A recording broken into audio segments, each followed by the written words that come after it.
Chapter 43. She doesn't like him. You saved me today. I'm very thankful for that. I'll tell my dad to give you more money as a reward. But that doesn't mean I'll accept you. I'll tell my dad to fire you when he gets back. Meng Yao said after some hesitation. Lin Yi shrugged, a helpless smile on his face. Don't worry, I won't stay here if Mr. Chu fires me. Lin Yi felt like he was a bit of a failure. Was it because the miss was too hard to please? Or was it because he wasn't good enough? But it didn't matter. As much as he liked the easy life he had right now, going to school and getting out of school, living with two beautiful girls and having a good friend at school, it wasn't a life that belonged to him. Meng Yao panicked even more as she watched Lin Yi's downtrodden silhouette. Was she wrong? Shouldn't she have kicked him out? Meng Yao's heart wavered for the first time in her life. Lin Yi was the scale that she was supposed to be on. Lin Yi went back to his room and took off his clothes. There was a large patch of blood on his pants, and it looked like he wouldn't be able to wear them anymore. It was such a waste of a good pair of pants. Lin Yi's heart ached a little as he tossed the pants into the trash can in the corner of his room. Lin Yi took out a spare set of school uniform. Lin Yi walked out of his room after changing. Meng Yao and Yushu were watching TV on the sofa, and Lin Yi didn't want to disturb them. He sat down on the sofa furthest away from them and started watching cartoons with them. Yushu glanced at Lin Yi before going back to watching cartoons. Meng Yao, on the other hand, didn't even look in Lin Yi's direction. Because of the bank robbery, it was already past 9 p.m. when he got home. Although Uncle Fu rushed to the hotel to get the food, it was already 10:30 p.m. by the time it was delivered to the villa. It was already 10:30 p.m. As usual, Faubert left after leaving the food behind. The only difference was that when he left today, he specifically reminded Lin Yi, "Don't forget to check if the door is locked at night. Protect the two girls." "Don't worry, Faubert." Lin Yi gave Faubert a reassuring look. When Lin Yi cultivated at night, he could already replace sleep.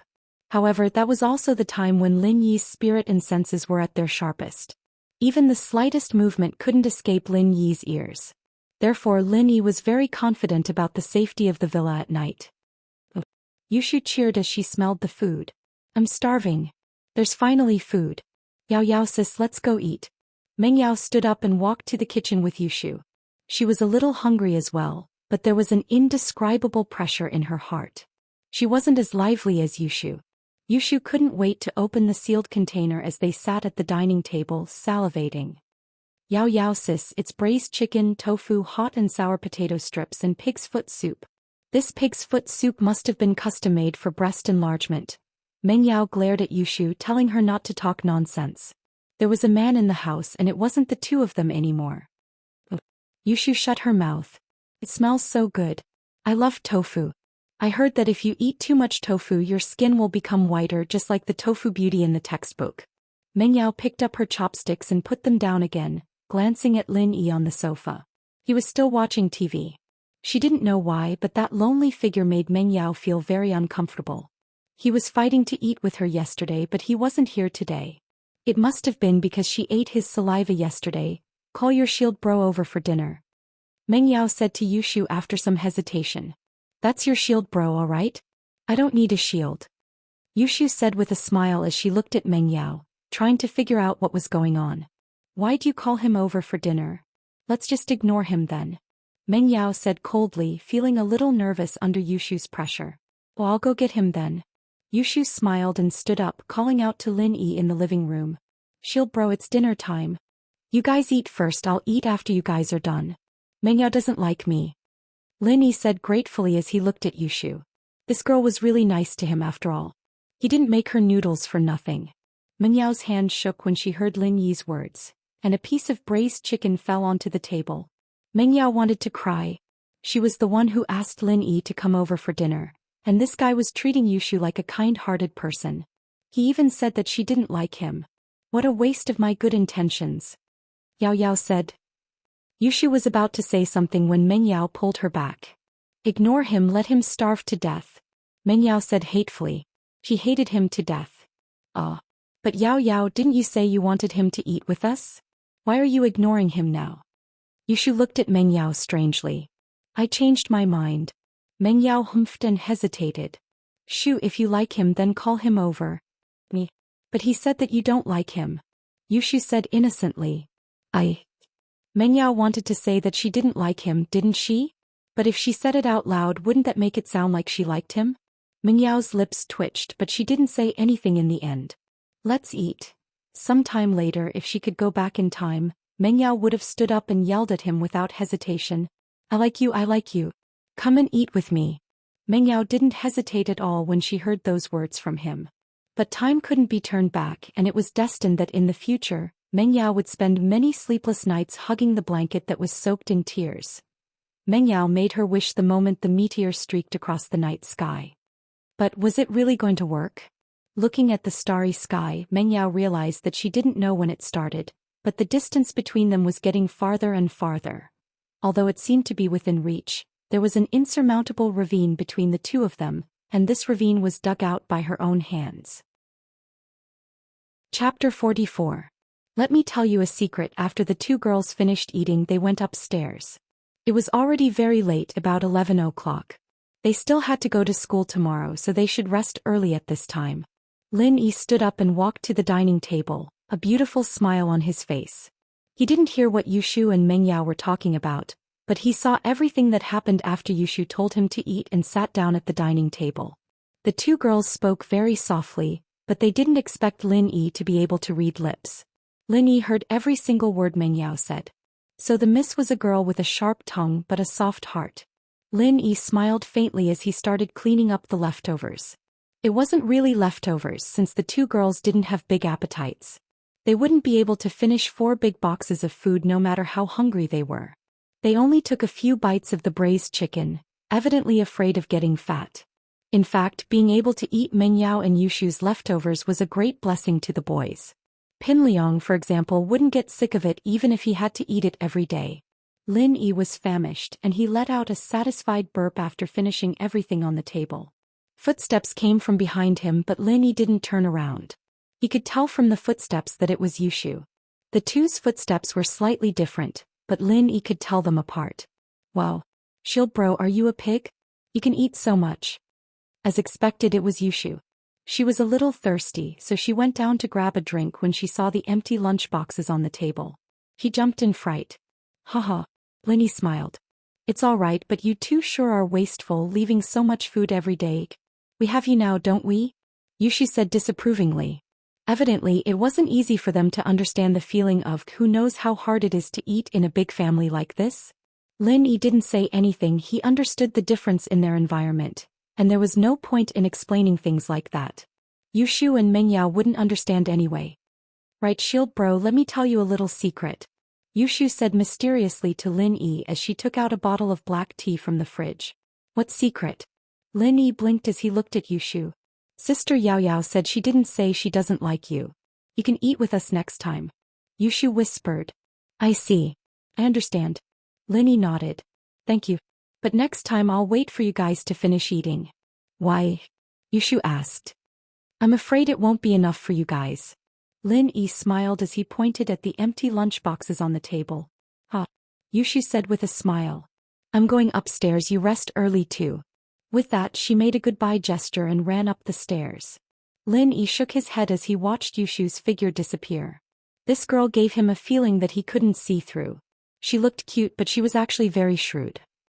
Because of his leg injury, Lin Yi didn't take a shower. He wiped his body with a wet towel and went to bed. He didn't expect to get injured here. Lin Yi didn't bring the herbs from his hometown, and he couldn't heal the injury as fast as possible. Closing his eyes, Lin Yi started practicing the art of dragon mastery. Although Lin Yi looked forward to a breakthrough every day, there was still no progress. The warm sunlight shone into the room, shining on Lin Yi's body. Lin Yi stretched and opened the window, enjoying the fresh air. It was another beautiful day. Lin Yi was looking forward to life. This student life was something he'd always dreamt of, and now that it had come true, he would cherish it. Who knew when the miss would kick him out? Songshan Police Station, in the interrogation room of the criminal police. Ling Shan looked at the people in front of her helplessly, feeling powerless. It had been a night and there was no progress on the case. The information they got were all useless. The fake black MPVs with Songshan A74110 plates were all arrested, but they were all people who didn't know anything. Ling Shan didn't believe it at first, but after investigating these people's backgrounds, Ling Shan was disappointed. These people were either laid-off drivers or bus drivers on vacation. The cars with the Song A74110 license plate were hired by someone else. They were each given 500 yuan to drive the cars to the designated location at the designated time. These people didn't even get to the designated location before they were caught by the police. At first they thought that it was the traffic police who caught them because their cars didn't have legal documents, but they accepted the job because of the 500 kwai. When they found out that it was related to a bank robbery, they realized that they'd been tricked by the criminals. These people could only be sent to the traffic police and dealt with according to the traffic laws. Ling Shan couldn't vent her anger on these people. The exhaustion of the night was a waste of energy and Ling Shan was depressed. After all, this was her first time solving a case on her own, and the pressure was unimaginable. Captain Song, should we increase the intensity of the search? Lu Wangli, the squadron leader of the first squadron, asked. They'd been searching for the entire night, but they hadn't found any traces of the robbers. If they continued searching after dawn, it'd definitely interfere with normal social activities, and so Ling Shan was hesitant. If they increased the intensity of the search, it'd be equivalent to setting up checkpoints on the main roads, checking the people in the cars. I'll ask Captain Yang. In the end, Ling Shan had no choice but to call Huaijuan and ask him what she should do in a situation like this. Sometimes Ling Shan felt that she was really lacking. Chapter 45. Sihua Bro. At the same time, a black van was parked in front of an abandoned warehouse on the outskirts of Songshan, but the license plate had been removed. Fuck, are these policemen crazy? Didn't they just rob 1 million? Do they have to do this? Baldy spat on the ground, pissed. Yeah boss, we can't go on like this. Aren't we trapped here? Malu was frustrated as well. Fuck, this is bad. Alright, stop complaining. I'm waiting for Sihua Bro's call. Baldy waved his hand impatiently. The phone rang and Baldy quickly picked it up. Is this Sihua Bro? I'm Baldy. What the fuck are you doing? A cold voice came from the other side of the phone. Sihua Bro, what's wrong with me? Baldy paused. Did you take the money out of the bank? Sihua Bro asked darkly. I just brought it out. What's the big deal? Baldy said, feeling wronged. It wasn't easy for him to rob a bank, and if he didn't take the money with him, wouldn't it be a waste? Pig brain. What did I tell you? I told you not to take the money. Are you fucking deaf? Sihua Bro cursed. The cops wouldn't have put in so much effort to capture you if you didn't take the money. They're only working so hard because you took the money. Baldy thought about it and realized that it was indeed the case. It was all his fault for being greedy and causing a disaster. He quickly begged, Sihua Bro, I'm risking my life for you. You can't just leave me like this. You have to save me. Humph. Is that girl alright? Sihua Bro humphed coldly. Girl? What girl? Baldy blinked. You didn't touch her, did you? But Sihua Bro's voice was a little rushed. You're done for if you touch her. Ugh. Baldy stuttered as he remembered Mengyao. I'm sorry, Sihua Bro, she was rescued. What? Sihua Bro shouted, you motherfucker, you didn't catch him? No. Baldy said with a trembling voice. Then you can fucking wait for your death. It was a mistake to ask you for help. Sihua Bro cursed. You're a fucking piece of shit, you deserve to be arrested by the police. With that, Sihua Bro hung up. Sihua Bro. Baldy panicked and started begging. Sihua Bro, can you leave me alone? I'm your man. But after praying for a long time, Baldy realized that Sihua Bro had hung up. Boss, what did Sihua Bro say? Malu asked anxiously after Baldy put down the phone. Sihua Bro abandoned us, we're done for. Baldy said dejectedly. Doomed.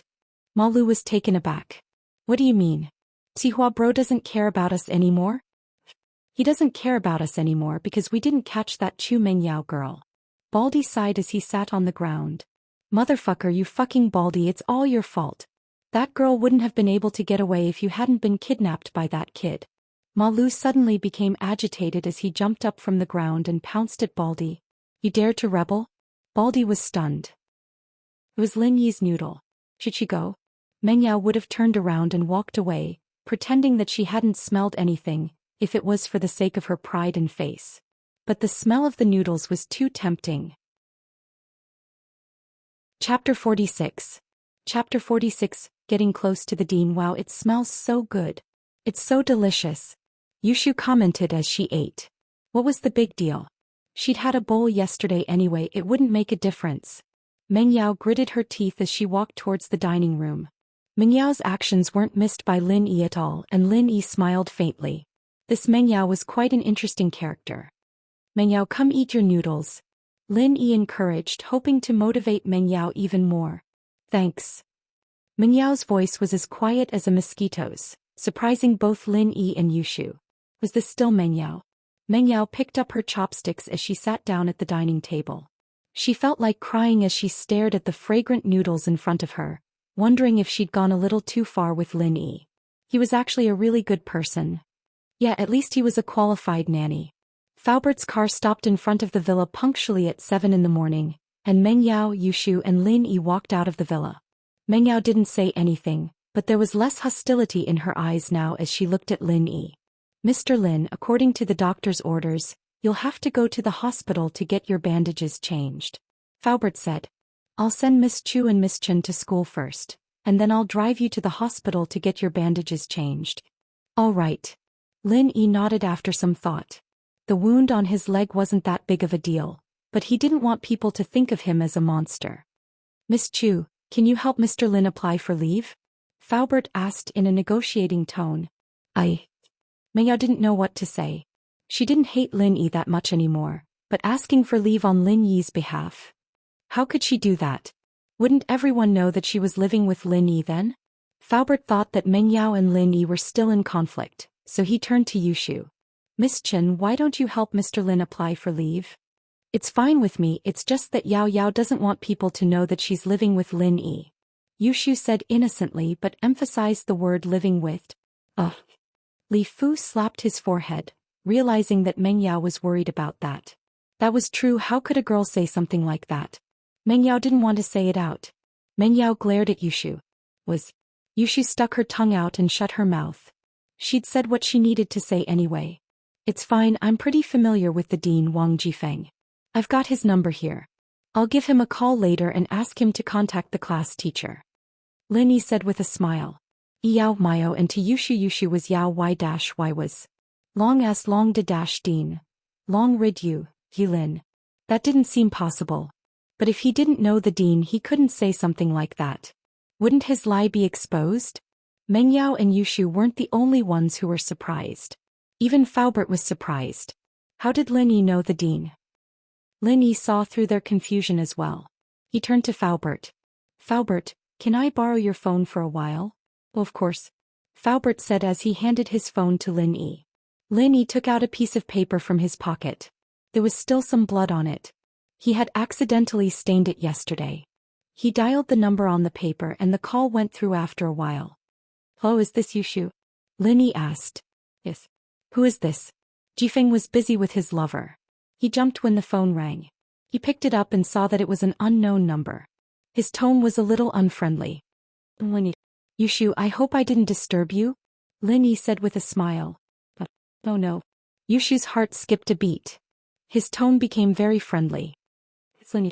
Look, how can I have anything good? Class is about to start. Haha, it's like this. I have something to trouble you with, Yushu. Lin Yi smiled. He didn't expose Yushu's lie. Yushu's tone was very nervous. It was obvious that he was doing something wrong. What is it? Let's hear it. Wang Jifeng secretly sighed in his heart. Sigh, it seems that my weakness has finally been caught. The next day something came to find me. It's like this. I have something to do this morning, so I might be a little late.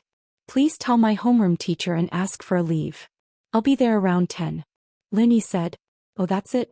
Sure, no problem. When Wang Jifeng heard that it was a small matter, he immediately heaved a sigh of relief. Wasn't this easy to settle? It was just a phone call. Thank you, Yushu. I won't disturb you any longer. Please continue, Lin Yi said meaningfully. This kid. Jifeng put down the phone helplessly and went back to his work. Lin Yi, you really know Yushu? And you look really close? Yushu's mouth was wide open as she looked at Lin Yi in disbelief. I just met him yesterday, we just hit it off. Lin Yi naturally wasn't going to spill the beans about Wang Jifeng. He gave a vague explanation. Oh. Yushu cheered. That's great. I'll look for you if I need a leave in the future. Lin Yi smiled bitterly as he looked at Li Fu, who didn't have any expression on his face. Li Fu seemed to have run out of ideas on how to deal with the two girls, turning a deaf ear to their plan to skip class. All right. Lin Yi nodded. Li Fu, on the other hand, was re-evaluating Lin Yi. The young man looked like a normal guy, but his wits and bravery were undeniable. From the looks of it, his social skills were quite strong as well. And his ability to pick up girls. Even the police beauty Lingshan. Faubert felt a headache coming on at the thought. The two princesses wouldn't fall into his clutches, would they? It seemed like he should find some time to talk to Mr. Chu about Lin Yi. Mengyao and Yushu got out of the car at the entrance of Songshan's first hospital, and Faubert drove Lin Yi to Songshan's First People's Hospital. They passed by a mobile store on the way, and Faubert stopped the car in front of the store. He turned to Lin Yi. Mr. Lin, you should get a phone as well. It'll be hard to keep in touch. Lin Yi nodded. He wouldn't be borrowing Faubert's phone to make calls otherwise. Chapter 47. Guan X and Lin Yi was here to buy a phone, and so he went straight to the counter. Mengyao and Yushu were both using Nokia E7s, and Lin Yi quite liked them. He picked one up and paid a few thousand kuai for a free phone. Faubert swiped his card before Lin Yi could pay, smiling at Lin Yi. These are daily necessities, we should be the ones providing them. Lin Yi didn't argue with Faubert after hearing that. A few thousand kuai was a lot to him, but it wasn't even worth mentioning to Faubert and Pingzhan. Faubert might be a chauffeur, but a chauffeur holding shares in Pingzhan Industries wasn't much, but it was enough to show how important Faubert was in Pingzhan's heart. The traffic on the streets got heavier after the phone was bought, and it was rush hour.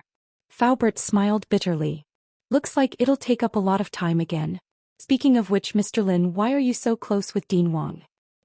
I talked to him a bit when I went to register yesterday, and we hit it off pretty well. He left me his number, telling me to look for him if I need anything. Lin Yi said with a smile. I see. Faubert didn't quite believe it, but Lin Yi didn't want to talk about it, so he didn't press him. They finally arrived at People's First Hospital, but it was already 8:30 in the morning.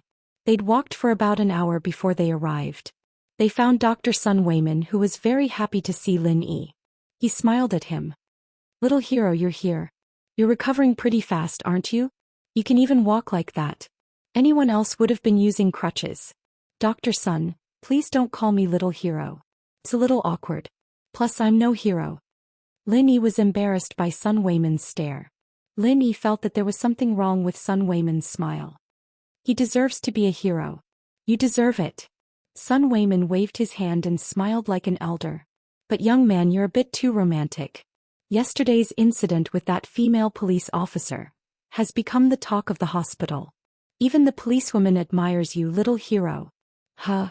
Lin Yi suddenly broke out in a sweat. No way. People always said that news traveled very fast on campus. Could it be that news traveled very fast in the hospital as well? Okay, I won't tease you anymore. Sun Weiman smiled as he wrote down a medical advice and handed it over to Lin Yi. Take this to the treatment room. All right. Lin Yi hurriedly took the medical advice and ran out of Sun Weiman's treatment room. His back was drenched in cold sweat. If that girl Lingshan were to hear about what happened today, it'd be a huge problem.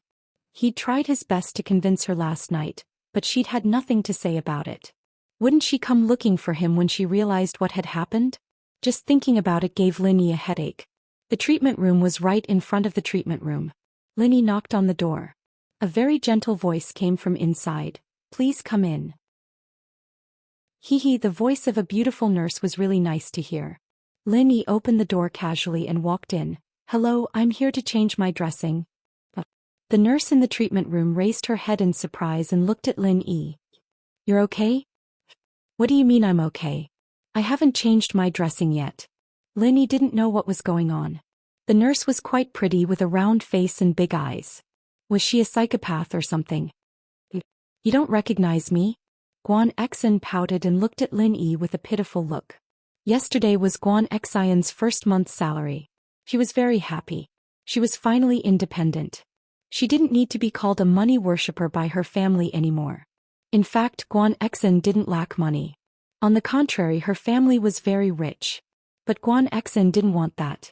She wanted to work hard and earn her own money. After graduating from medical school, Guan Exin stayed in Songshan's First People's Hospital as a nurse. In fact, in this era of fierce competition, it wasn't easy to be a nurse. Many beautiful girls had to lower their heads to get the job they wanted. But Guan Exion's family background was there. Sleeping with the daughter of a hospital's shareholder? Wouldn't that be suicidal? Who would dare? Guan Exin went to the treatment room under the guidance of the hospital's director. The director let Guan Exin stay there because the director of the surgery department, Sun Weiben, was a very upright person. Otherwise, if there was a scandal of a doctor flirting with a shareholder's daughter, he might as well resign. After work, Guan Exin happily ran to the bank to withdraw her salary and enjoy the joy of making money. Due to the special nature of the nursing profession, almost all banks were closed after work. Guan Exin had no choice but to walk a long way to the only bank that was open 24 hours. She didn't think that she'd run into a bank robbery. When the robbers barged into the bank and started shooting, Guan Exion's mind went blank. She followed what everyone else was doing and squatted on the ground with the rest of the crowd. Originally, he thought that after this period of time he would wait for the robbers to steal the money and leave, but he did not expect the police to surround the bank. The robbers had to find a hostage as a bargaining chip with the police. When the robbers walked towards her, Guan Exin was very scared. She was afraid that the robbers would choose her. She didn't expect that the robbers would choose a girl not far from her who looked about the same age as her. What surprised Guan Exin was that the boy in front of her suddenly stood up and volunteered to be the robber's hostage. Many people wouldn't even be able to hide in a situation like this. Who would volunteer to be the robber's hostage? Guan Exin admired the boy's bravery. But the robbers didn't hold back and shot at him. Guan Exion's heart almost jumped out of her chest. Chapter 48. An ambiguous moment. Guan Exin overheard all the doctors and nurses talking about a man named Lin Yi when she got to work this morning. She didn't think much of it at first, thinking it was just some gossip, but it turned out that they were talking about yesterday's bank robbery. Guan Exin, as the person involved, had the most right to speak. Everyone went into an uproar when she said that the young man in front of her stood up and offered to be a hostage. So it was all true. That young man from yesterday was a hero. Sun Weiman had told everyone about it, but the police didn't disclose the details, so most people thought that Lin Yi was just bragging to Sun Weiman. But now that Guan Exin had seen it with her own eyes, Lin Yi really was a little hero. What? He came to the hospital for treatment yesterday? That means he's out of the robbers' control. Guan Exin was overjoyed at Sun Weiman's words, as if a heavy stone had been lifted from her heart. She hadn't slept well the night before because she was worried about Lin Yi and that girl, but now she could finally relax. That's right. Sun Weiman smiled. Lin Yi, he's not simple at all. But Exin, you're really lucky. Lin Yi said yesterday that he could have dodged the bullet when the gunman opened fire, but he saw that there was a girl behind him. If he dodged, the bullet would have hit the girl, so he took the bullet head-on instead. And that lucky girl seems to be you. So that's what happened. Guan Exion's mouth was wide open. No wonder he leaned to the side and straightened his body, he was afraid of hurting her. Exin, Lin Yi has to come to the hospital to change his bandages later. I'll tell him to go find you. Sun Weiman smiled. Sun Weiman didn't know Guan Exion's real identity, but the dean had told him that Guan Exin was sent here by someone important, and that he should take care of her. Sun Weiman had always been a very modest person. He did not need the director to greet him. He was very kind to the people in the department, especially the young people. He would try his best to give them advice and would never hide anything. Guan Exion's face reddened. A hero saving a damsel in distress like this was bound to make people think too much. Especially in such a dramatic way. After Lin Yi was injured, he went to the hospital where she was treated. Lin Yi looked at the attractive nurse in front of him. He felt that she looked familiar, but he didn't know where he had seen her before. However, her words, "Don't you recognize me?" made Lin Yi's hair stand on end.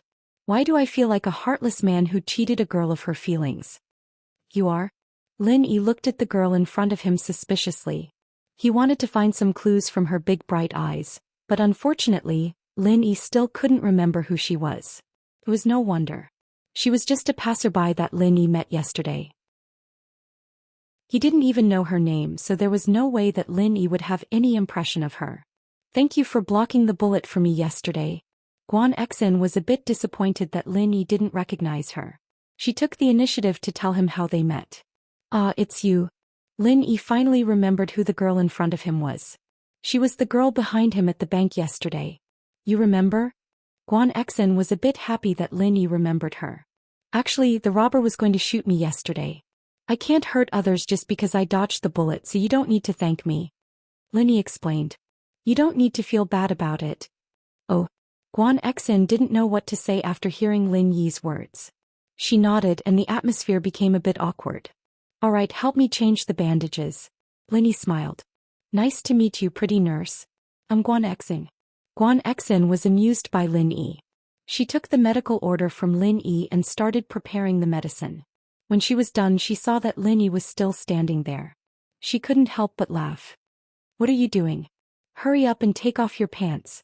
Guan Exin's face reddened involuntarily after she said that. This was actually the first time Guan Exin had to deal with a man's wound. In the past, Sun Weiman would always hand it over to the married female nurses in the department. These young nurses would usually take care of superficial wounds on the hands and feet. But today's situation was different. Lin Yi was Guan Exin's savior, and Sun Weiman wanted to hand Lin Yi over to Guan Exin. Guan Exin didn't object to it, and so the matter was settled. "That's not too good." Lin Yi was starting to feel a bit embarrassed. He hadn't even taken off his pants yesterday, and there was already a rumor going around with Ling Shan. If he took his pants off today, wouldn't it be even worse? Guan Exin didn't feel embarrassed when she saw a man like Lin Yi acting coy. Instead, she found it funny. "I'm a nurse, what are you doing behind my back? You know, patients have no privacy in front of a doctor. Be a good boy and take off your pants." Guan Exin felt her face heat up. Why did she feel like a perverted sister trying to kidnap a little boy? Lin Yi sweated profusely, but after thinking it over, Guan Exin was a nurse. It shouldn't be a big deal if he took off his pants in front of her. He unbuckled his belt and took off his pants before sitting down on a chair. "That's my chair, but you can take it." Guan Exin was a little embarrassed when she saw Li Yi sitting on her office chair with only his underwear on. She thought about it and decided that it was fine. Lin Yi, on the other hand, was a little apologetic. "I didn't know this was your chair. Do you want me to switch?" "Forget it, your leg's injured. Don't switch it around," Guan Exin said as she squatted down and started examining the bandages on Lin Yi's leg. She didn't think that Lin Yi, who looked so skinny, had such muscles on his legs.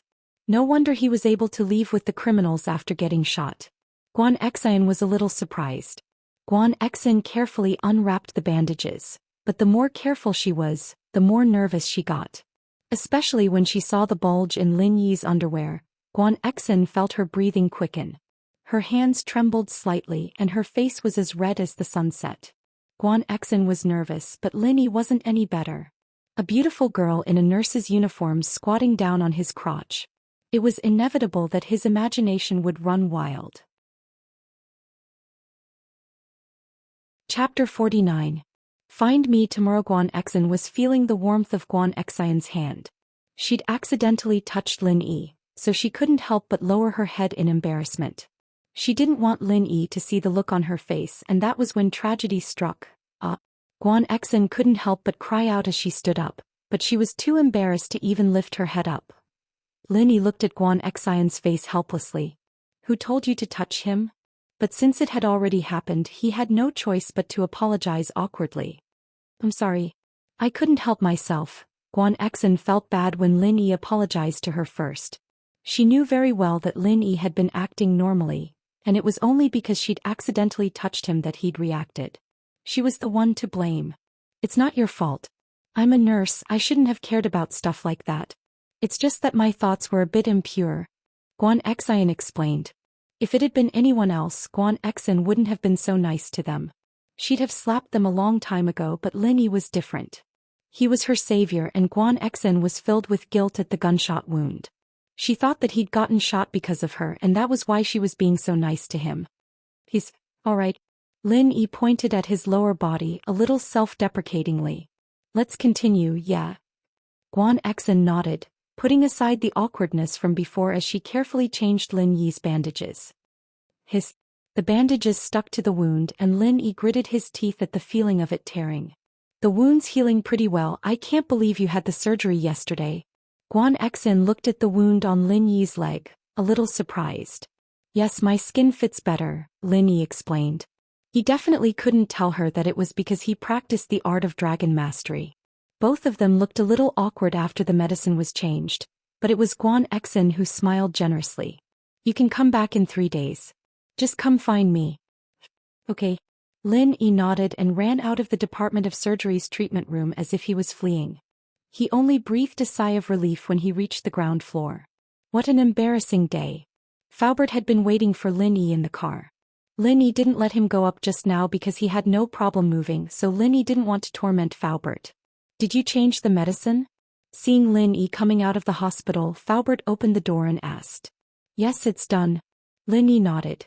But you still have to come back tomorrow to see how the wound is healing. You can come back the next day.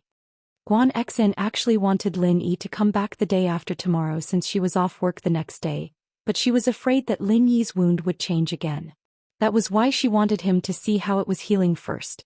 Lin Yi remembered the awkwardness of changing the medicine and he didn't want to do it a second time. It wasn't a good feeling to see but not touch. I've contacted Mr. Chu and told him about what happened yesterday. Faubert started the car and said to Lin Yi. What did Mr. Chu say? Lin Yi asked quickly. Mr. Chu said he'll come back immediately and we'll talk about it when he gets back. Faubert said. But Mr. Chu said that he has an inkling of who's behind this. Lin Yi froze. He didn't expect Ping Zhan to be so smart, figuring out who the mastermind was so quickly. It was already past the rush hour and there were fewer cars on the road. Soon, Faubert drove the car to the entrance of First Middle School. Lin Yi got out of the car and waved at Faubert. Lin Yi carried his backpack and stepped into the school. The field was empty and there were only a few students playing basketball. Evidently, they were the bad students who didn't go to class normally. Bang! A basketball rolled towards Lin Yi. Hey kid, throw the basketball over here. A student with long hair in a black shirt shouted at Lin Yi. Lin Yi was in a hurry to go to class, so where would he find the time to pick up the ball? Moreover, the basketball didn't just reach Lin Yi's feet, but there was a certain distance between it and Lin Yi's feet. Motherfucker, I'm talking to you, didn't you hear me? Zhou Ruoming was immediately displeased. In this school, was there a student who dared to disobey him? Lin Yi heard Zhou Ruoming's curses and he couldn't help but frown. Although Lin Yi didn't know who his parents were since he was young, it was still very displeasing to hear such insults. Lin Yi slowly turned around to look at Ruoming, pointing at him before pointing at himself. Were you talking about me? Yes, it's you. Are you fucking deaf? I'll count to 3, throw the ball to me and we'll be fine. Otherwise, I'll fucking kick you out of this school. Zhou Ruoming looked at Lin Yi's clothes and knew that he was a poor student, so he didn't have any scruples when he spoke. Lin Yi didn't say anything. He walked straight to the direction where the basketball rolled, then he bent down and picked up the basketball. A group of lackeys around Zhou Ruoming cheered. Zhou Ruoming enjoyed the feeling of others kneeling under his feet. This feeling of being the school's overlord made him extremely refreshed. Brother Ming is still the most prestigious. One word and that kid had to pick up the ball obediently. He was scolded but he didn't even dare to fart. One of Zhou Ruoming's supporters praised him flatteringly. He's just a poor student. Zhou Ruoming said proudly, in this school, a person who dares to go against me, Zhou Ruoming, hasn't been born yet. Lin Yi stood up and turned to Zhou Ruoming with the basketball in his arms. Zhou Ruoming made a posture of getting ready to catch the ball, and signaled Lin Yi to throw the basketball over. Lin Yi looked at Zhou Ruoming's flashy look, and a slight curve appeared at the corner of his mouth. He suddenly raised his hand and the basketball flew from his hand to Zhou Ruoming at high speed. Of course, Zhou Ruoming didn't realize that danger was approaching him. He still made a posture of catching the ball with his hands in front of him, ready to catch the basketball thrown by Lin Yi. Bang! The basketball hit Zhou Ruoming's hand. At first, Zhou Ruoming was still complacent about being able to catch the basketball from such a long distance. A group of lackeys around him also cheered and shouted flatteringly, Brother Ming is so handsome. He's simply the new Jordan. Chapter 50. A Murder Caused by a Basketball Part 1. Ouch! Zhou Ruoming howled in pain. His wrist had been dislocated and the ball had gone through his hands, heading straight for his face. Bang! Another loud sound. Zhou Ruoming didn't even have time to scream before he fell to the ground with blood spurting out of his nose. His blood formed a rainbow in the air, a cold beauty to it. Ruoming fainted from the slap, and his lackeys who were playing with him were dumbfounded as well. Was this still a basketball game? It was like a cannonball. Lin Yi looked at the culprit again as if nothing had happened. He dusted his hands off and continued on his way to the school building. Lin Yi sneered inwardly. Trying to act cool? That's the least I can do. If there's a next time, I'll beat you until you can't even take care of yourself. That kid hit Ming bro. We can't let him get away. Someone called out and Ruoming's lackeys snapped back to their senses. All of them turned to look at Lin Yi, who wasn't too far away. Lin Yi turned around impatiently when he heard the yell. He swept a cold glance over them, sneered, and continued walking towards the building. Everyone shuddered when Lin Yi's cold gaze swept over them.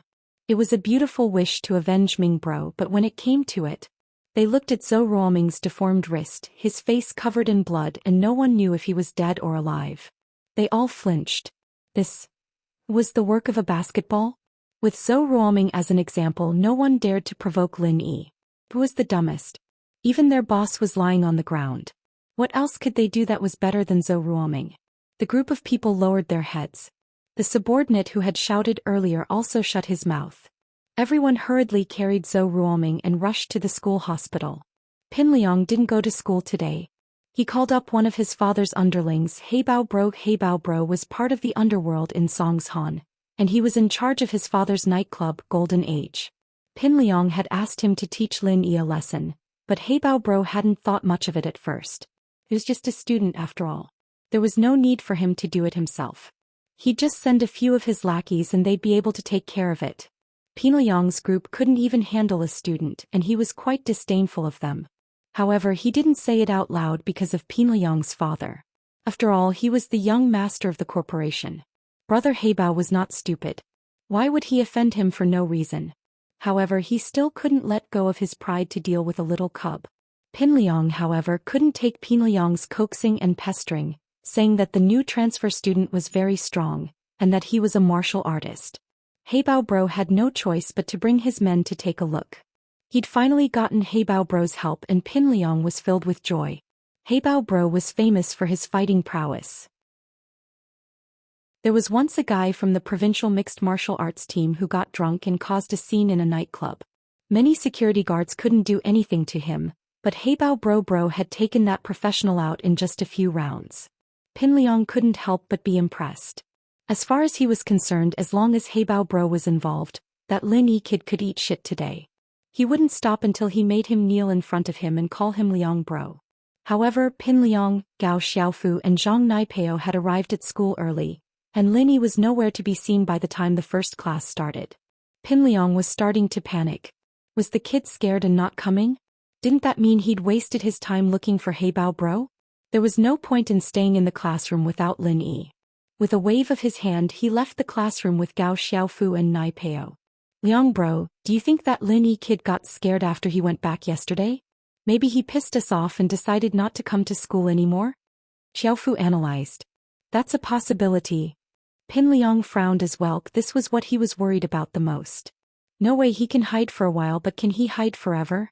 Unless he doesn't want to study here anymore, but he just transferred yesterday. Is he going to quit today? Naipeo was quite troubled as well. Why was Lin Yi not coming to school after just one day? Fuck, it's been a long day. You know, Heibao Bro doesn't have time every day. He has to help my dad look after the place. My dad's gonna skin me alive if he finds out that I asked him to help me fight. Pin Liang said worriedly. Man, you're right. If your dad agreed to let you be a gangster and let Heibao Bro be your bodyguard, Liang Bro, you'd be even better than Zhou Ruoming. That's all because he has a gangster brother to back him up. Xiaofu said. Let's not talk about that. My dad's counting on me to get into a good university. Pin Liang sighed. If Lin Yi really didn't come today, then we'd lose a good chance to teach him a lesson. It'd be hard to get another chance like this in the future. Kong Xiaobo's here. Should we get Heibao Bro to teach him a lesson? Naipeo was still holding a grudge against Kong Xiaobo for kicking him yesterday. Fuck you motherfucker, Kong Xiaobo doesn't need Heibao Bro to do anything. We'll beat him up with just a few of us. Xiaofu rolled his eyes. Can't you come up with any good ideas? Me. Come up with something good then. Naipeo said, a little pissed off. Alright, you two stop arguing. Pinliang waved his hand impatiently, finding a step to sit down at the edge of the arena. He took out a cigarette and put it in his mouth. Pick. Naipeo quickly took out his lighter and lit it for Pinliang, smiling awkwardly.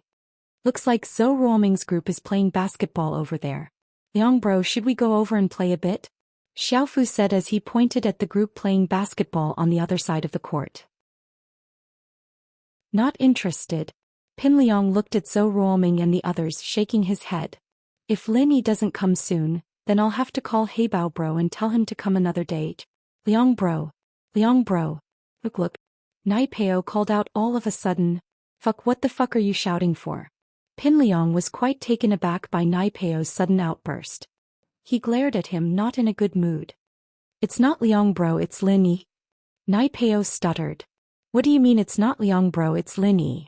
I haven't changed my name yet, fuck, no matter how weak I am, I'll never change my name to Lin Yi. Pinliang said with a frown. Chapter 51. A Basketball Case Part 2. What? He's here? Where's he? Pinliang was startled as well, raising his head to look in the direction Naipeo was pointing at. As expected, Lin Yi was walking in leisurely in his school uniform, his bag slung over his shoulder. Fuck, this guy's pretty relaxed. Naipeo wasn't very happy looking at Lin Yi's carefree face. He'd almost gotten a concussion from the guy yesterday, and he still had a bump on his head and a couple of band-aids on his face. Just thinking about it pissed him off. Liang bro, should we go over? Xiaofu said subconsciously. Go over? Why the hell would we go over? You think you can beat him? Pinliang said as he looked at Xiaofu. Did Lin Yi think he was that good at fighting? Wasn't he the same as yesterday? Xiaofu reacted immediately. The three of them had been beaten to a pulp by Lin Yi yesterday, and going over now was just asking for trouble. He shrunk his head and looked at Lin Yi helplessly. Pinliang and the other two were still pissed off when they saw Zhou Ruoming stop Lin Yi and let him pick up the ball. They stared at Lin Yi as if they were watching a good show. Ah, this is great. Someone's going to take care of Lin Yi for us. Xiaofu said as he watched the situation unfold. Zhou Ruoming was a ruthless man, especially with a gangster brother. If Lin Yi were to get into a conflict with him, he wouldn't even need to go after Lin Yi. Zhou Ruoming would be the one to kill him. With Lin Yi's personality, there's no way he'd let him pick up the ball, Naipeo said proudly. Zhou Ruoming's pretty good at fighting, this is going to be a good show. Pinliang, on the other hand, was quite interested in the conflict between Lin Yi and Zhou Ruoming. If it was as Naipeo said, then it'd be nice to let Zhou Ruoming beat up Lin Yi first. Can't be, right? When did Lin Yi become so weak? Gao Xiaofu's jaw dropped when he saw Lin Yi walk over to pick up the ball. Was this still the same Lin Yi from yesterday? Yesterday's Lin Yi wasn't like this? Could it be his twin brother? This Lin Yi is infuriating. Pinliang clenched his fists. He's such a pushover. He's so obedient in front of Zhou Ruoming. Is he looking down on me? I swear to kill him.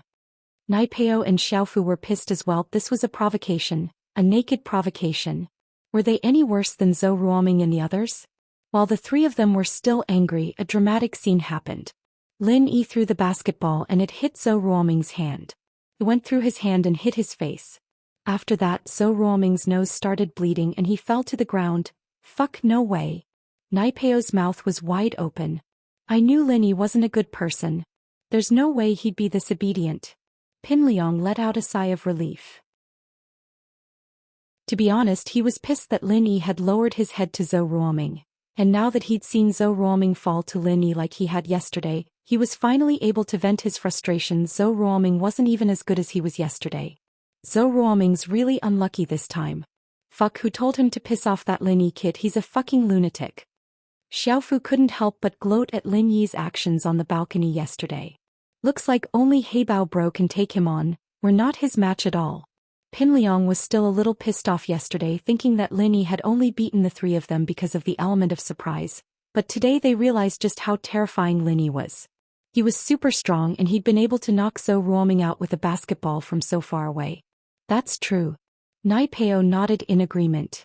Looks like we shouldn't mess with this guy, he's a violent maniac. Lin Yi naturally didn't know that the guy he'd just hit was Zhou Ruoming, one of the Big Four, but he wouldn't hold back even if he did. Big Four? I'll turn you into a Big Four. Lin Yi came to Class 5's classroom and knocked on the door. Come in. The homeroom teacher Miss Lu's voice came from inside. It was her math class. Miss Lu, something came up at home. Sorry I'm late. Lin Yi said politely as he pushed the door open. He'd already spoken to the dean, but he didn't want to use that relationship to pressure the teacher. After all, he still had to work under the teacher in the future. Miss Lu had already received the dean's instructions this morning, so she didn't say anything. She only nodded. All right, come in. Lin Yi walked into the classroom obediently and went back to his seat. Yushu looked at Lin Yi shocked. He turned to Mengyao. Yao Yao, why do I feel like he's not hurt? His leg was shot. How can he walk so fast? Who knows? Mengyao glanced at Lin Yi and curled her lips. Maybe he's just happy with his love life. Mengyao didn't know why, but she remembered the scene between Lingshan and Lin Yi in the hospital yesterday. Lingshan, that little vixen, I thought she was all high and mighty. Yushu said angrily as she recalled the scene yesterday. She was even more upset that her brother would like a woman like that. Although in Yushu's eyes, Lin Yi was still passable, he was a handsome and capable man. But he couldn't compare to her brother. She couldn't let go of the fact that Lingshan liked Lin Yi. Lin Yi naturally didn't know that the two girls in front of him were talking about him. Lin Yi took out his math textbook and flipped to the page where the teacher was revising. He listened to the class quietly. All the classes had ended, and the only thing he had to do now was to revise what he'd learned in the past. Although Lin Yi hadn't gone to school, he had studied high school and university courses under old Lin's supervision. He didn't feel tired at all when listening to Miss Lu. Lin Yi wasn't some kind of prodigy, but his memory was better than most people's. Plus, the internet was so advanced that all sorts of materials and courses could be downloaded. It wasn't hard for him to study on his own.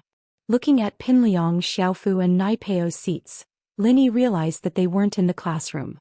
Could it be that they were too heavily injured and couldn't come? But Lin Yi didn't care if they lived or died. Let them be. It was better if they didn't come if they wanted to. It'd be better if they didn't come.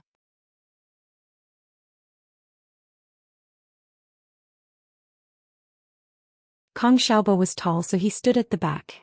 Lin Yi wasn't short either, so he stood beside him. Pinliang finally arrived at the school gates, waiting for Heibao Bro. A bald, burly man jumped out of a white Nissan van. Behind him were two thugs of similar size. Master Zhong. This bald man was Heibao Bro. Pinliang nodded, turning to his underlings. Hurry up and greet Heibao Bro. Heibao Bro. Nai Peo and Xiaofu greeted. Master Zhong, where's the guy? I'll take care of him right now so I can get back to the place. If the boss finds out I'm helping you fight, I'll be crippled. The boss Heibao Bro was talking about was naturally Pinliang's father. Heibao Bro knew that the boss didn't like Pinliang causing trouble, so he'd waited for a long time before coming over. He's inside in the middle of the break. Pinliang said. Heibao Bro nodded, his cigarette dangling from his lips as he walked into the school. He was stopped by the old guard when he reached the gates. Hey, what are you doing here? This is a school, you can't just come in. Heibao Bro looked back at the old man in disdain, blowing a ring of smoke at the old man's face. Stay here if you don't want to die, you old bastard. The old man looked at Heibao Bro and shrunk his head. These gangsters weren't people an old man like him could mess with, so he pretended not to see anything and let them in. The school was in the middle of a break anyway, and the teachers would kick them out if they saw them. The whole school was in the middle of a break when 6 extremely discordant figures walked in from the school gates. 3 of them were all right, with Pinliang, Nai Peo and Xiaofu looking more like students, but Heibao Bro and the others behind them didn't look like good people at all. Heibao Bro walked in without a care in the world, not caring about the looks people gave him. Where? Heibao Bro asked. Over there, that's our class. Lin Yi must be coming out to break as well. Pinliang couldn't see clearly from afar, but he could tell that Lin Yi was coming out to break as well. Boss, it's Pinliang's group. They've brought help. Kong Xiaobo Bro spotted them right away because they were too obvious a target. Lin Yi had already spotted Pinliang's group before Kong Xiaobo could even speak. After all, they were in the middle of the school and the whole school could see them. It wasn't long before Pinliang and Heibao Bro arrived at the front of the 12th grade's class 5. and Pin Liang immediately spotted Lin Yi at the back of the class. Pin Liang pointed at Lin Yi before turning to Hey Bao Bro. That's him, the one at the back of the line, the one in the uniform. Hey Bao Bro nodded and quickly walked over to Lin Yi. From afar, Lin Yi looked like a normal guy, tall and skinny. He didn't look like a fighter at all, and Hey Bao Bro was quite puzzled. Was a guy like that really worth fighting? Did he really need to do it himself? Other than his good looks, Hey Bao Bro didn't see any good points in Lin Yi. He just looked like a poor student no matter how he looked at him. He didn't look like he could fight at all. But since the young master had given him the order, Hey Bao Bro decided to end the fight as soon as possible so he could return to the nightclub. You're Lin Yi? Hey Bao Bro walked up to Lin Yi, biting on his cigarette as he looked at Lin Yi from the corner of his eyes. Yes. Lin Yi replied faintly. Do you know why I'm looking for you? Hey Bao Bro didn't look friendly at Lin Yi's arrogance.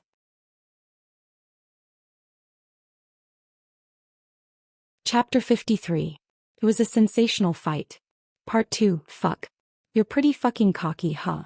Hey Bao Bro was infuriated by the tone Lin Yi was talking to him. He reached out to grab Lin Yi by the collar. Lin Yi reached out with his left hand and grabbed Hey Bao Bro's right hand, using his right hand to pinch Hey Bao's cheeks. With a flick of his hand, the cigarette in his mouth was sent flying into his mouth. Ouch! Hey Bao Bro howled as the cigarette went down his throat, burning a huge blister. Lin Yi's left hand pushed the panicking Hey Bao Bro to the side. Hey Bao Bro's mouth was wide open as he fanned himself with his hands, panting like a puppy with its tongue out to cool down.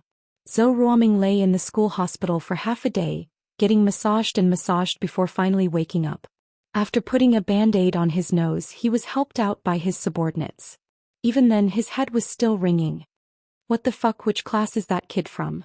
Zhou Ruoming said hatefully. Find him. I'll beat him up so bad his mother won't recognize him. We don't know either. Zhou Ruoming's men didn't know which class Lin Yi was from either. There were too many normal students in school uniforms like this, and they wouldn't attract any attention at all. Fuck, it's got to be someone from our school, that's for sure. You guys go look for him class by class after class. Beat him to death when you find him. Ruoming said fiercely. Don't worry, Ming bro. The underlings quickly responded. Although they were shocked by Lin Yi's skills earlier, there was no need to be afraid of him now that there were so many of them. The group walked out of the school hospital to find the students in the middle of the day. One of Zhou Ruoming's men saw Pin Liang and Hey Bao Bro walking in, pointing at them. Ming bro, look.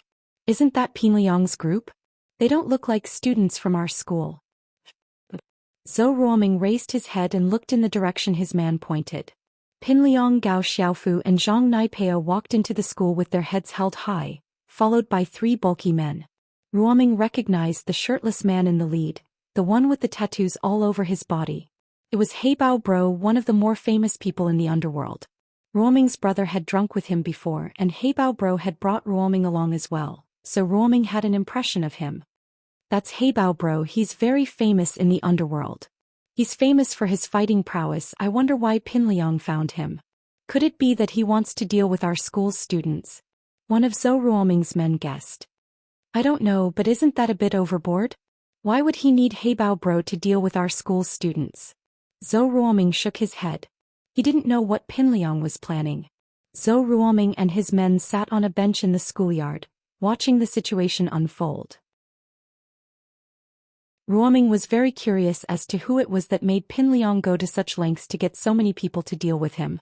All of a sudden, Ruoming remembered seeing Pin Liang's group beaten black and blue last night. He'd asked Pin Liang what was wrong, but Pin Liang didn't say anything. Could it be that he'd been beaten up by someone and was here to take revenge? Zhou Ruoming found it more and more plausible. He couldn't help but find it funny. Pin Liang was getting more and more screwed up, getting beaten up by a school's students and even asking people from the underworld to take care of it. What was even funnier was that this fellow actually said that they were playing around and fighting. Ming bro, why does that guy look so familiar? One of Zhou Ruoming's men pointed at Hey Bao Bro *. Isn't that the guy who hit Ming bro with a basketball? Another man recognized Lin Yi immediately. Zhou Ruoming looked at him. It really was the guy who hit him with the basketball this morning. Ming bro, what do we do now? Zhou Ruoming's men were getting ready to take credit. Don't do anything. I think this guy pissed off Pin Liang. If that's the case, let Heibao bro take care of him. We're not in a rush. Zhou Ruoming said faintly. Zhou Ruoming's expression was calm, but his heart was in turmoil. Pin Liang wasn't as good of a fighter as Lin Yi, but his two underlings Zhang Naipeo and Gao Xiaofu were no pushovers either. Lin Yi wasn't an easy opponent to deal with, and the fact that he'd called for help from the underworld meant that Lin Yi wasn't a simple character.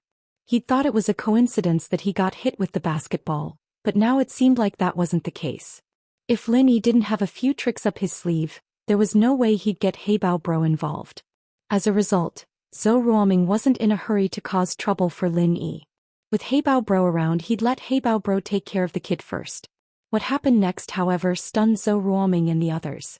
Before they could figure out what was going on, they saw Heibao bro howling and stomping on the ground, covering his mouth. Heibao bro had never been taken advantage of like this before. He'd fallen for a student's trick. His lungs were about to explode, and he ignored the pain in his throat as he swung his fist at Lin Yi with bloodshot eyes. Lin Yi could tell that Heibao bro was one of those men who trained in horizontal kung fu. Lin Yi wasn't afraid of him though. Even old Lin would hit him with a metal rod, let alone his fists. Lin Yi, however, didn't want to show off too much in school after all. Getting hit by a fist like that and still being fine was bound to attract attention. As a result, Lin Yi dodged quickly and Heibao bro's fist missed.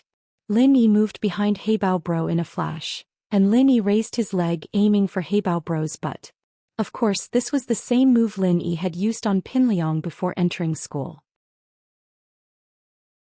Lin Yi wanted to use this simple move to defeat the man in front of him, and so he acted more like a street thug without any technique. Lin Yi didn't want to expose his kung fu in public, since old Lin had taught him to focus on assassination. Lin Yi didn't want too many people to know his background, and so he used brute force. Heibao bro was a lot heavier than Pin Liang, but Lin Yi's kick could even leave a hole in a car, let alone Heibao bro. But Lin Yi didn't want to be accused of injuring and crippling someone in public. A lesson was enough. He didn't want Heibao bro's pelvis to explode, crippling him for the rest of his life. Chapter 54. It was a sensational fight in progress. Pin Liang, Xiaofu, Naipeo and Heibao bro's lackeys were all stunned as Heibao bro fell to the ground. Even more stunned were Zhou Ruoming's men. Zhou Ruoming couldn't believe what he was seeing. Heibao bro was knocked out just like that? Others might not know how strong Heibao bro was, but Zhou Ruoming knew that he was a fighter, one that even his own big brother wasn't a match for. Yet Lin Yi had taken down a tough guy like him with ease without even breaking a sweat. Fuck, that worked. One of Zhou Ruoming's lackeys' eyes went wide. That kid's just lucky, isn't he? That lucky. Zhou Ruoming shook his head. He wasn't an idiot, and in fact he was one of the more intelligent ones. He didn't think that Lin Yi had gotten lucky to beat Heibao bro. Who was Heibao bro? He was a guy who fought like he ate. He'd been on the battlefield all these years. There was no way he'd get knocked out by luck. He'd be dead a long time ago. Strength was strength, and Zhou Ruoming understood that the basketball he'd taken this morning wasn't for nothing. Heibao bro was in a much worse state than he was, and from the looks of it he wasn't afraid anymore.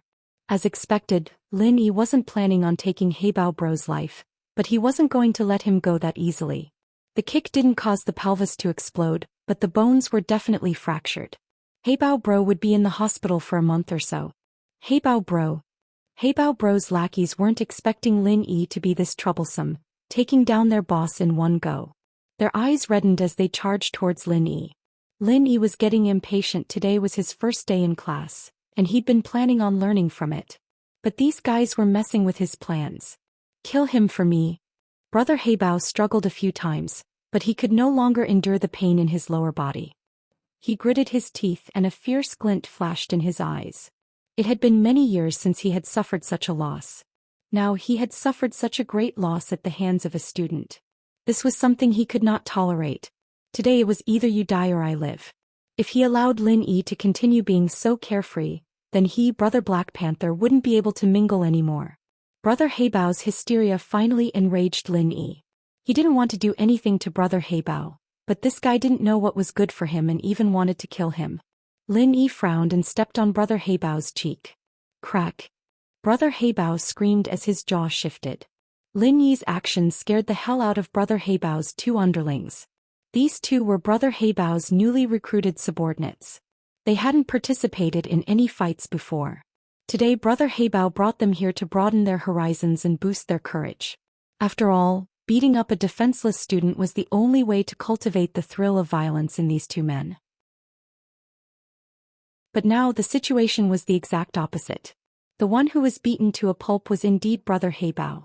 This was a godlike existence in the eyes of these two underlings. Lin Yi's violence made the two men's legs go soft. So, being a gangster was not easy. There was always the danger of being crippled. It was not as glorious as they had imagined. Today a student could beat Brother Heibao to a pulp. Tomorrow he would meet someone even more ruthless. The two men didn't dare to think about it. At this moment the two men had the intention to retreat. They were afraid that Lin Yi would vent his anger on them, so they subconsciously shrank back. Fuck your mother. No one will live today. Brother Heibao suddenly stretched out his right hand and pulled out a pitch-black counterfeit handgun from his pocket. He pointed it at Lin Yi. Counterfeit handguns were commonly known as shotguns. They were handguns that were not processed by a regular arsenal. They were processed by some small black workshops and sold in the black market. Their accuracy and safety were much worse than regular handguns. However, they were still very popular among the gangsters. After all, with such a gun on their body they could take it out at a critical moment. Who would dare to act rashly without thinking? Brother Heibao had brought this handgun with him just in case. He never imagined that he would pull it out in this situation. A school, the most unlikely place to take it out. The conflict on Lin Yi's side had already attracted the school's attention, and a couple of the PE teachers were planning to kick Heibao Bro's group out of the school. After all, assaulting a student in broad daylight under the eyes of the teachers was a disrespect to the teachers. Especially the tall and burly PE teachers, they were eager to give it a try. What the hell is going on? Wang Jifeng, who had rushed to the scene, saw the teachers talking amongst themselves and hurried over to ask. Mr. Wang, I think it's 12th grade class 5's Pin Liang. He brought a few thugs to the school to wreak havoc. Zhang Xiaohua from the sports team said. He was in charge of 12th grade class 5, so he knew Pin Liang. Zhang Xiaohua hated this rich second generation who didn't study and only knew how to fight and wreak havoc every day, but there was nothing he could do about it. Now that he was able to snitch on Pin Liang in front of Jifeng, he felt great. Pin Liang. Wang Jifeng frowned as he raised his head to look at the group of gangsters not far away. Just then the situation changed. Heibao Bro was kicked to the ground by Lin Yi and his head fell to the ground. Wang Jifeng too saw the person who kicked Heibao Bro. His mouth twitched. Why was this guy here? At first Wang Jifeng thought that Lin Yi was quite polite. He might have been introduced by the shareholder Pingzhan, but he didn't look like a rich kid at all.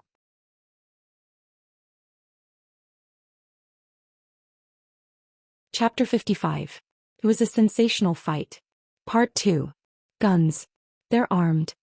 Zhang Xiaohua pointed at Heibao Bro in shock. After hearing Zhang Xiaohua's words, the other teachers also looked at Brother Heibao. Wasn't that right? Heibao Bro had a gun in his hand and he was pointing it at Lin Yi. Don't go. Call the police. Wang Jifeng immediately felt that things were not looking good. This was no longer something that the school could control. He did not expect Brother Heibao and the others to dare pull out a gun in the school grounds. If things turned out to be a disaster, it was not something that a mere dean like him could handle. The principal would probably be implicated as well. What Lin Yi didn't expect was for Heibao Bro to pull out his gun in desperation, not only refusing to back down. Aren't you fucking cocky, you bastard? You cocky bastard? Look at what I've got in my hand. You've never seen this before, have you? Heibao Bro was hurting all over, but he was enjoying the feeling of looking down on others. Isn't it just a gun? Lin Yi said faintly as he looked at Heibao Bro. Heibao Bro's lungs were about to explode at Lin Yi's words. What did he mean, isn't it just a gun? Did he think that gun was a toy? Heibao Bro was pissed off. He knew that Lin Yi would be dead as soon as he moved his hand, but he liked seeing Lin Yi piss his pants in fear even more. That's right, it's a gun. Die kid. Heibao Bro's eyes were filled with hatred and violence. Bang. The sound of a gunshot pierced through the air above the school grounds, and all the teachers and students were stunned. They hadn't expected someone to open fire in the school grounds, and the ones who were the most nervous were the 6. Meng Yao gripped Yushu's hand tightly, her palms already soaked in sweat. Her heart skipped a beat the moment Hey Bao Bro pulled out his gun as if she'd lost her bearings. In the bank, when Lin Yi stood up to face the muzzle, she didn't feel this way, but now, this feeling was unusually strong. She didn't want to admit it, but she couldn't help but pray that Lin Yi would be fine. Yushu, on the other hand, was panicking. Everything that was happening was completely out of her imagination. She didn't think that Zhong Pingliang would do something so extreme, sending people to kill Lin Yi. Pingliang didn't expect Hey Bao Bro to pull out a gun in school. At the end of the day, he was still a student, and all he wanted was to teach Lin Yi a lesson, not to kill Lin Yi. Hey Bao Bro had shot Lin Yi in front of everyone, and he couldn't get away with it. Kong Xiaobo looked at Lin Yi worriedly as well, but his legs didn't listen to him as he stared at the muzzle of the gun. He wanted to say something, but his legs didn't listen to him anymore. He couldn't take a step forward. Of course, Jifeng was the most worried. He never would have thought that Pingliang's men would be this cocky, using guns in school grounds and even firing a gun. Hey Bao Bro let out a heart-wrenching wail. All the fingers on his right hand were gone and only half of his palm was left. It was a ghastly sight. The gun had exploded. Of course, this wasn't a coincidence. No matter how bad a counterfeit gun was, it wouldn't explode that easily. But before Hey Bao Bro could fire, Lin Yi stepped on the gun's barrel, changing its shape. But it all happened in the blink of an eye, and even Hey Bao Bro didn't notice it. He didn't even look at the gun after it was stepped on by Lin Yi. He raised his hand and fired at Lin Yi. That wasn't the end. Lin Yi decided to go all the way and stomped on Hey Bao Bro's other hand and legs. The crisp sound of bones breaking accompanied Hey Bao Bro's cries, sending shivers down everyone's spines. Pingliang, on the other hand, was scared witless. He hid behind the basketball hoop with Xiaofu and Nai Peo, not daring to come any closer. Zhou Ruoming, on the other hand, couldn't describe what he was feeling right now. The moment Hey Bao Bro pulled out his gun, he'd panicked a little. His brother was a gangster, but he'd never touched a real gun before. Ming Bro, he has a gun. Zhou Ruoming's lackey pointed at Hey Bao Bro with his mouth wide open. I have eyes, I can see it myself. Zhou Ruoming held his breath as he glared at his lackey. He didn't want to be interrupted at a critical moment like this. Zhou Ruoming felt like he was in a movie, and he didn't have the same uneasiness as Pingliang. Whether or not Lin Yi died, he could just be a bystander and watch the show. Gunshots, howls. But instead of seeing Lin Yi lying in a pool of blood, Zhou Ruoming saw Hey Bao Bro howling like a madman with only half a palm left. Fuck, no way. Ming Bro, I think the gun exploded. Zhou Ruoming's lackey's eyes were wide open. Don't mess with this kid anymore. Zhou Ruoming felt a chill run down his spine as he watched Lin Yi step on Hey Bao Bro. This kid's a fucking lunatic. Zhou Ruoming didn't want to say that in front of his lackey, but he had to. He didn't want his lackey to mess with this violent maniac, and that would only bring more trouble to himself. Zhou Ruoming knew his own limitations. Even Hey Bao Bro wasn't a match for Lin Yi, and he'd only end up as an appetizer. But to cover up his embarrassment, Zhou Ruoming added, this kid's a fucking lunatic. What he was trying to say was that Lin Yi was a lunatic and normal people couldn't compare to a lunatic. That way he could save his face. In actuality, Zhou Ruoming didn't even need to explain to his lackeys. His lackeys were already scared out of their wits. They didn't have the guts to mess with someone who could beat up a gangster like Hey Bao Bro. Humph, this guy's only good at acting. Meng Yao let out a breath of relief when she saw that Lin Yi was fine, but she still put on a cold face. She wanted to say that he was acting but didn't think it was a proper word. The words came out as acting. I told you this shield bro's a badass.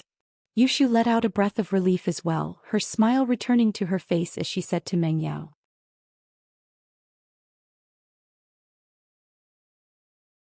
Chapter 56. It was self-defense. Ouch. Hey Bao Bro's eyes bulged out of their sockets.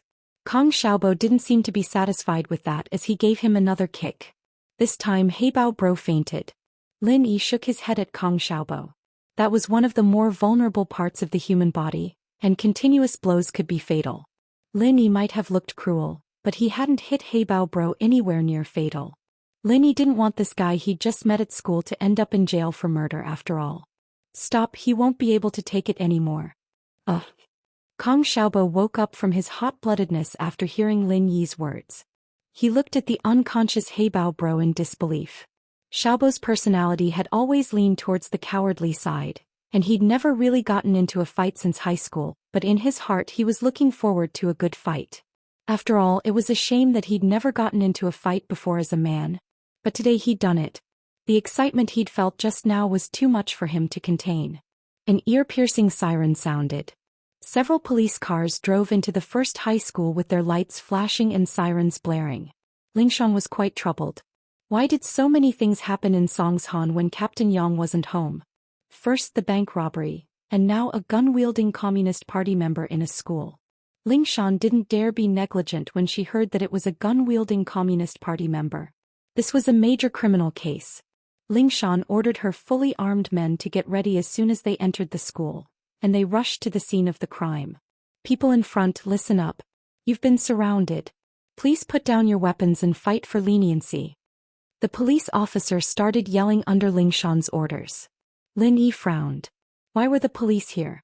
Who called the cops? Lin Yi didn't want to make things too big. Subconsciously, Lin Yi didn't want to see that chick Song again. After yesterday's embarrassing incident, anyone would be too embarrassed to see her again. Lin Yi raised his head helplessly to see Lingshan looking at him with a worried face. Lin Yi sighed and smiled at Lingshan. Since he couldn't hide, he might as well be honest with her. Seeing Lin Yi here, Lingshan's heart skipped a beat. Her face reddened and her expression darkened. She didn't think that the culprit would be Lin Yi. She looked at the person lying on the ground at his feet, not knowing if he was dead or alive, and the fearful gazes of the people around him. Lingshan subconsciously thought that Lin Yi was the culprit. Don't move. Hands up. Lingshan pulled out her gun and pointed it at Lin Yi. Lin Yi was surprised to see Lingshan pointing a gun at him. Was this girl trying to take revenge on him? After some hesitation, Lin Yi raised his hand. He was confident that he'd be able to dodge Lingshan's gun and subdue her at this distance. But wasn't there a bunch of police officers with guns nearby? If they thought that he was trying to attack the police, it'd be troublesome. Take them away. Lingshan pointed at Lin Yi and the others. Police Auntie Lin Yi was defending himself. These are the people looking for trouble. Kong Xiaobo panicked when he saw that the police were going to take Lin Yi away. He didn't care about the black muzzles anymore. He wanted to run up and explain. Lingshan wasn't expecting someone to speak up for Lin Yi in a situation like this, but the word self-defense reminded her of yesterday's scene. That was a profound language.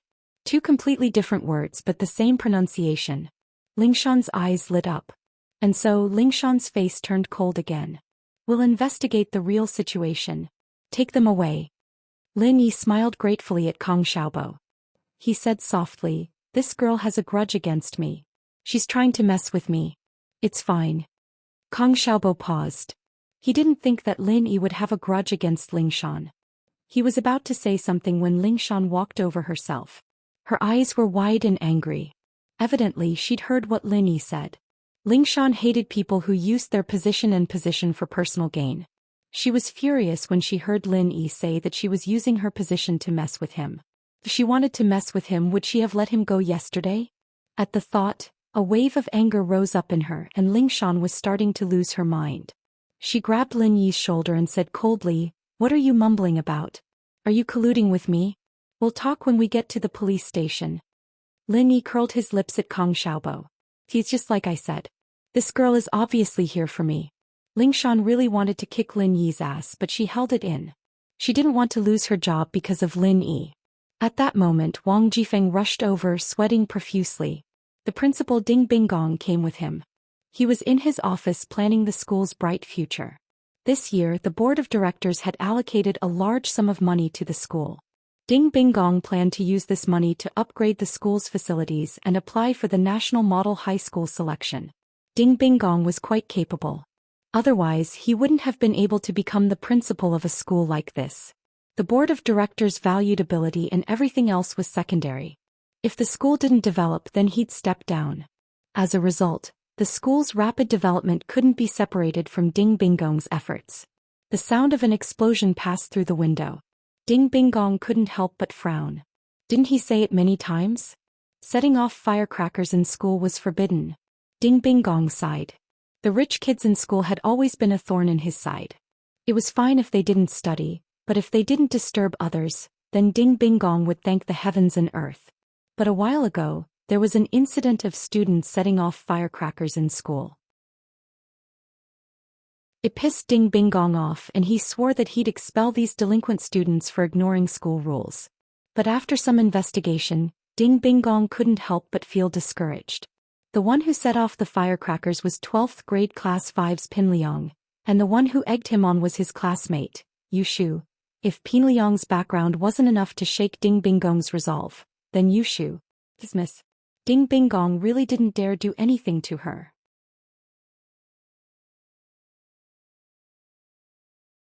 Chapter 57. Chapter 57. Yu Shu's glorious history. She'd been bored out of her mind, so she told Pin Liang that Meng Yao wanted to hear the firecrackers go off. Pin Liang had brought Xiaofu and Nai Peo to the fireworks market, returning with a couple of workers half an hour later with a 5 million sounding firecracker.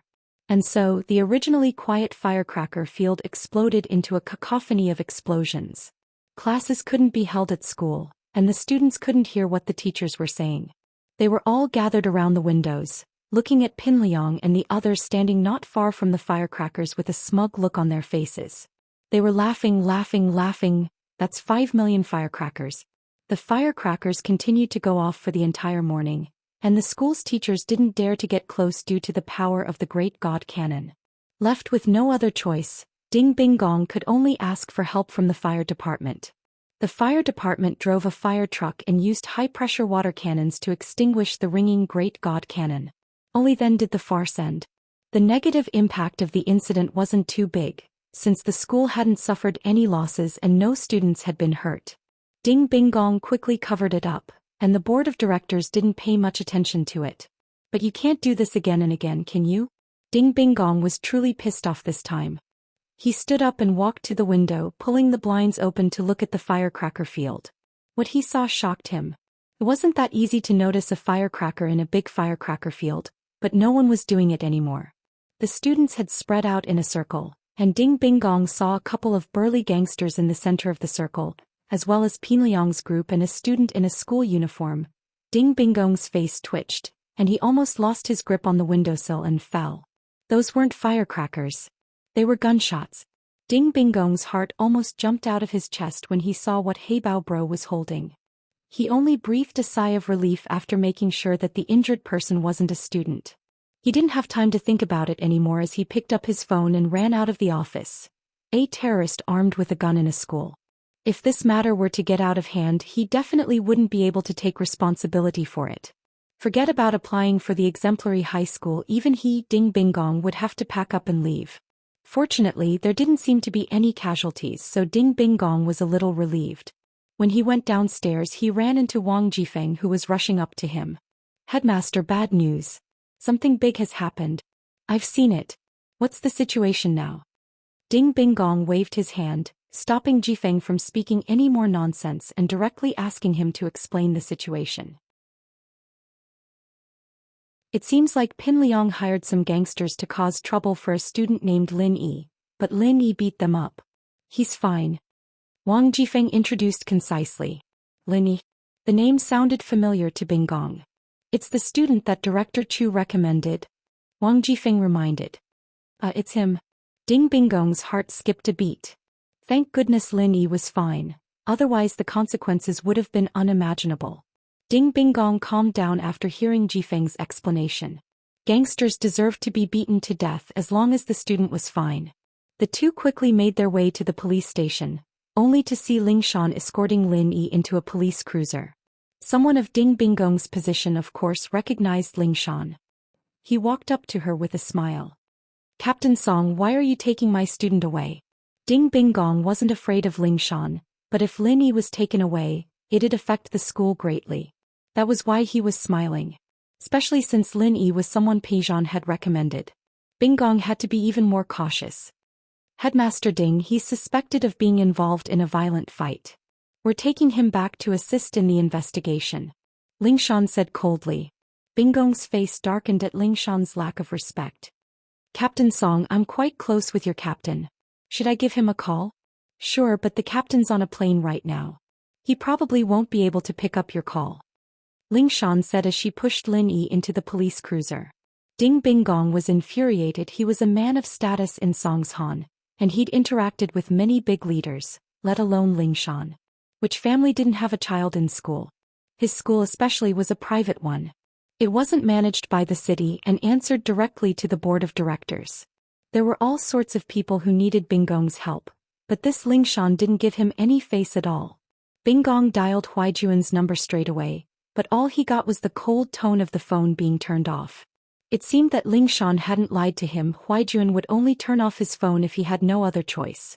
Otherwise his phone would be open 24 hours a day. Huaijuan was on the plane back to Songshan early in the morning. He'd been invited by a friend in the police force to help solve a case, but he hadn't expected a bank robbery to happen in Songshan a day after he'd left. He had no choice but to book a morning ticket and rush back to Songshan without stopping. Heibao Bro's 2 underlings were brought into the police cruiser as well. Pin Liang and the others naturally escaped while Heibao Bro was sent to the hospital. Linny, you're quite something, aren't you? You just got shot yesterday and you're in a gunfight today? Lingshan said, annoyed at the nonchalant look on Lin Yi's face. Most people would be dejected when they were brought into a police cruiser, but this Lin Yi didn't seem to care at all.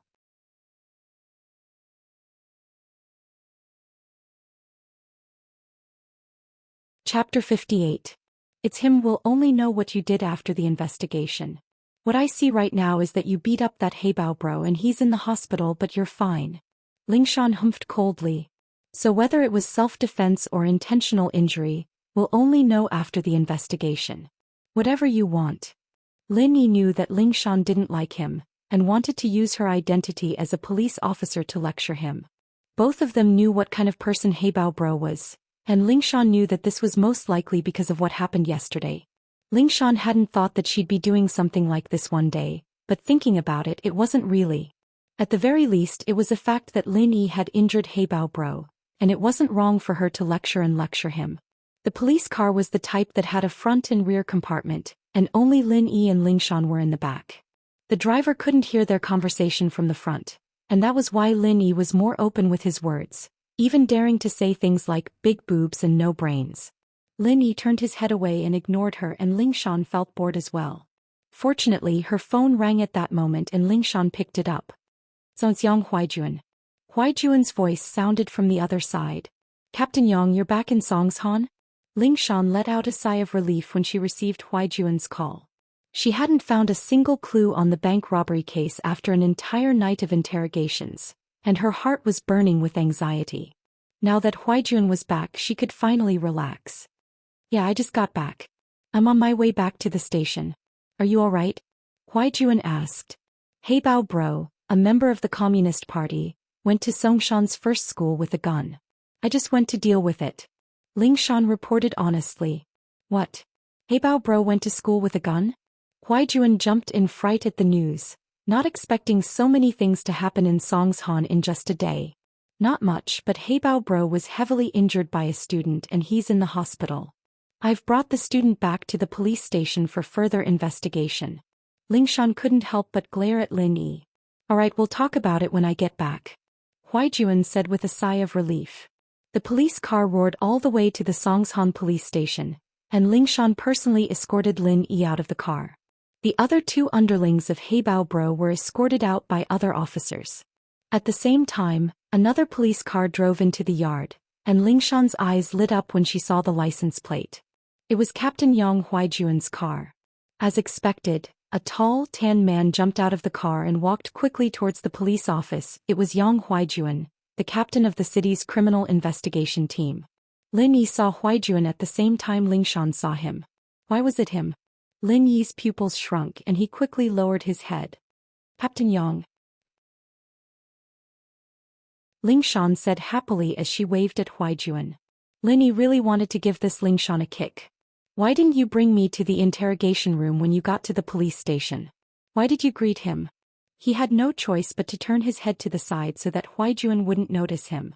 "I didn't think we'd be right behind each other."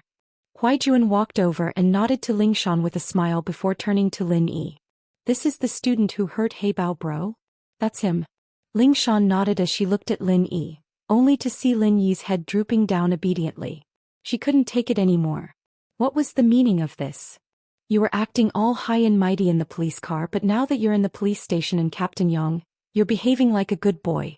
Aren't you looking down on people? Ling Shan humphed coldly at the thought.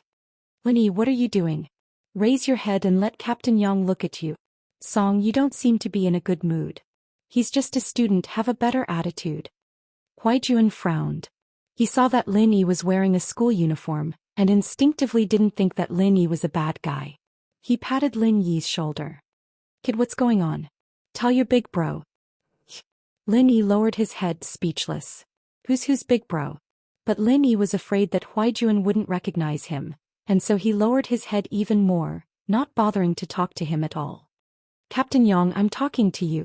Ling Shan wanted to smack Lin Yi's head when he started putting on airs again. It's nothing.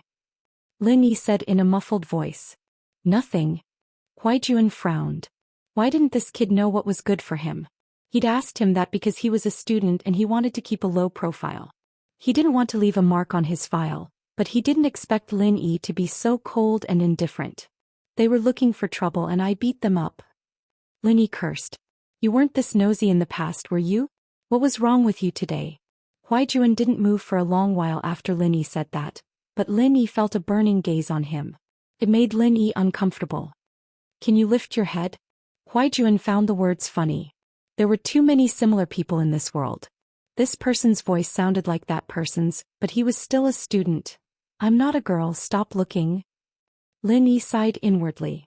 Huaijuan had found out something after all, but he couldn't be blamed. There was no way he could hide from Huaijuan, who was known for his sensitivity. Ling Shan, on the other hand, didn't know what was going on. Lin Yi was ignoring Huaijuan, but why was the captain's attitude being so nice to him? Ling Shan was just about to lift Lin Yi's head when Huaijuan lowered his body and looked up at Lin Yi's face. That's right. There's no mistaking it. It's him. Huaijuan was 90% sure that the person in front of him was the one he'd been looking for all this time. He didn't know why he'd become a student all of a sudden, but Huaijuan believed his eyes. Arno. Huaijuan couldn't hold back the excitement in his heart. What? Lin Yi cursed inwardly but pretended to be suspicious.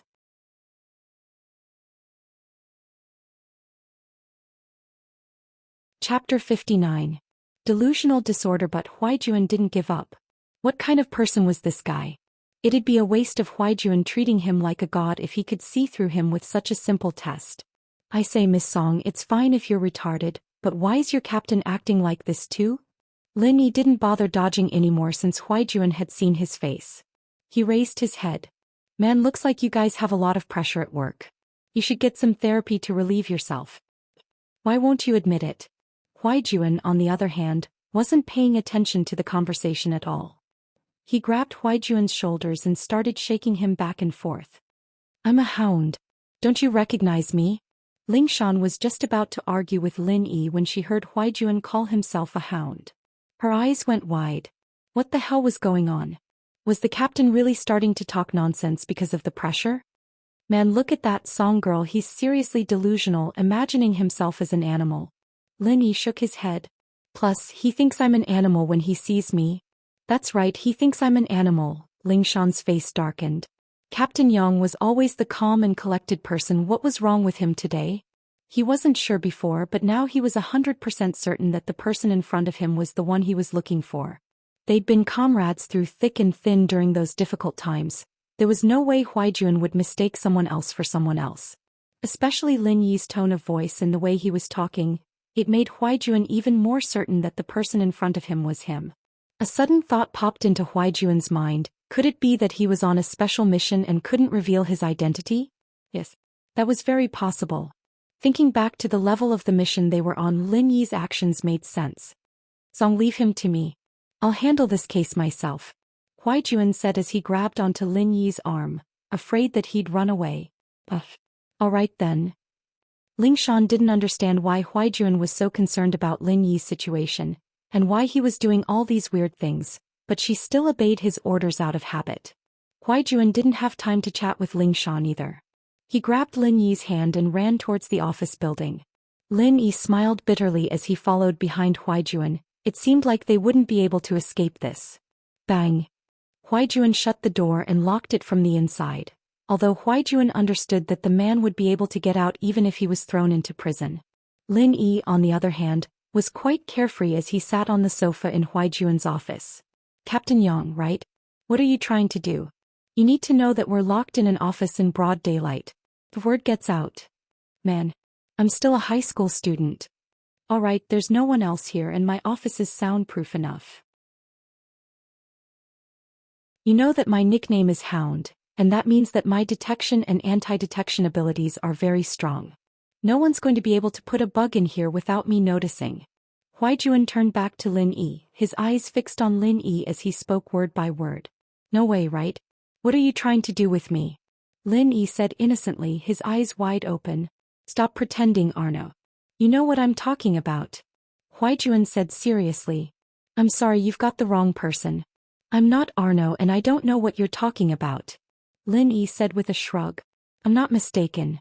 Huaijuan's face lit up as he jumped up to Lin Yi and shook Lin Yi's shoulder. Eagle, are you running away from something? Why won't you admit who you are? Lin Yi was indifferent. Was he really running away from something? Those years of war, that absolute trust between comrades. That beautiful face, that heartbroken gaze. It made Lin Yi's heart skip a beat. Ning's been looking for you all these years. Huaijuan's face was twisted. Lin Yi's denial was causing his emotions to change as well. Ning. Who's that? Lin Yi felt as if his heart was being pierced by a needle, but on the surface he maintained a calm expression. You dash. Huaijuan's eyes were bloodshot as he glared at Lin Yi. You're trying to run away, aren't you? You're going to ruin her life. Huaijuan clutched at his chest abruptly as beads of sweat rolled down his forehead like rainwater. His face was white and twisted and his body was trembling uncontrollably. What's wrong? Lin Yi was startled. Yes, he could deny everything, but Lin Yi couldn't just turn a blind eye to his former comrade, someone he'd put his life in. Huaijuan pulled out a bottle of medicine from his pocket with difficulty, opening it with trembling hands and popping a pill into his mouth. His face relaxed a little after a while, but he was still panting heavily. Lin Yi glanced at the label on the bottle. It was an imported sedative and painkiller. His face changed instantly. Why are you taking this medicine? Lin Yi was well aware of Huaijuan's physique. He was as strong as a bull and it was impossible for him to have any hidden illnesses, but now, you're finally admitting it? Huaijuan's face was still pale, but there was a trace of a smile on his lips. Let's not talk about that for now. What's wrong with your body? Lin Yi asked as he helped Huaijuan onto the sofa, no longer bothering to deny it. I'm not that fragile, I'm fine. Huaijuan said with a grin on his face. It was obvious that he was happy. Eagle, I know I'm not mistaking you for someone else. You've grown taller these past 2 years and the sharpness in your eyes has lessened, but I still recognize you. Fine, I'll admit it. Tell me what's wrong with you first. Also, why'd you retire? Isn't the organization you're with a lifetime membership? Lin Yi couldn't imagine what had happened to Huaijuan in the past 2 years. Huaijuan looked strong on the outside, but Lin Yi could sense a trace of sickness on his face. Old Lin was a famed miracle doctor in the village, and so Lin Yi's medical skills had been passed down to him as well.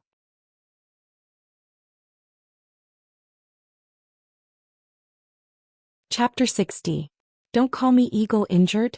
How'd you get injured? Lin Yi asked. I got a new mission after we came back from North Africa, and it was to track down an international drug trafficker. I didn't expect them to have a master in their midst and I got injured. Huaijuan smiled bitterly at this point. I guess I was lucky though. They thought I was dead when they saw me fall down, but Armadillo and the others... Armadillo? What's wrong with him? Lin Yi's heart skipped a beat. Armadillo sacrificed himself. Huaijuan said, a little dejected. What? Lin Yi's face turned into a terrifying grim. Armadillo, that little guy who always had that bright smile on his face. Who would have thought that a comrade who'd fought alongside him 2 years ago would die just like that? Huaijuan could empathize with Lin Yi's emotion. Armadillo was Lin Yi's comrade and Huaijuan's comrade as well. Huaijuan couldn't help but cry when he heard the news of Armadillo's death.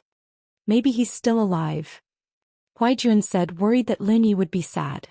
You didn't find his body? A glimmer of hope flashed across Lin Yi's eyes. Armadillo was a smart fella, and it was possible that he could have escaped death. His body was thrown into the furnace by the drug dealers. I didn't know about it until later. Huaijuan sighed. I was in so much pain when I woke up that I couldn't care less about anything else. I found a place to hide and lost consciousness after that until someone rescued me. Fuck his ancestors. Lin Yi slammed his fist on the coffee table in front of him, and Lin Yi smashed it into a pile of sawdust. Huaijuan clicked his tongue inwardly. As expected of an eagle, he was still as fierce as ever. Huaijuan knew that he wouldn't be able to do something like that himself. I'm sorry, I was too heavily injured and I couldn't check on my comrades. Huaijuan said, guilt filling his heart every time he thought about it. It's not your fault. Lin Yi shook his head. He knew that Huaijuan would only be courting death if he went up there. Are your injuries serious? Full of injuries. I retired after half a year of recuperation. Huaijuan sighed. Western medicine calls it sequela. Eastern medicine calls it broken meridians. You can't be agitated and you can't engage in high-intensity work for a long period of time. Moreover, you have to use medication to maintain it. Lin Yi put the pangolin thing to the back of his mind and turned to Huaijuan. Give me your hand. What are you doing? Huaijuan asked curiously but extended his hand anyway. Let me feel your pulse. Lin Yi said as he placed his hand on Huaijuan's wrist, his expression solemn. You can feel my pulse? No way, Ing, I thought you were good at killing but you know how to save people? Huaijuan stared at Lin Yi, a little surprised. This was his comrade in arms in a storm of bullets. There's a lot you don't know. Lin Yi said with a smile. What, you don't trust me? In other words, if Lin Yi were to prescribe a medicine for the heart, it'd affect Huaijuan's spleen or liver. But if he were to prescribe a medicine for the liver, it'd affect his heart or kidney. All in all, there'd be side effects to the other organs no matter which part he treated. It'd be better if he didn't treat it and it'd only speed up his death. Huaijuan couldn't help but ask when he saw Lin Yi deep in thought. What's wrong? What are you thinking about?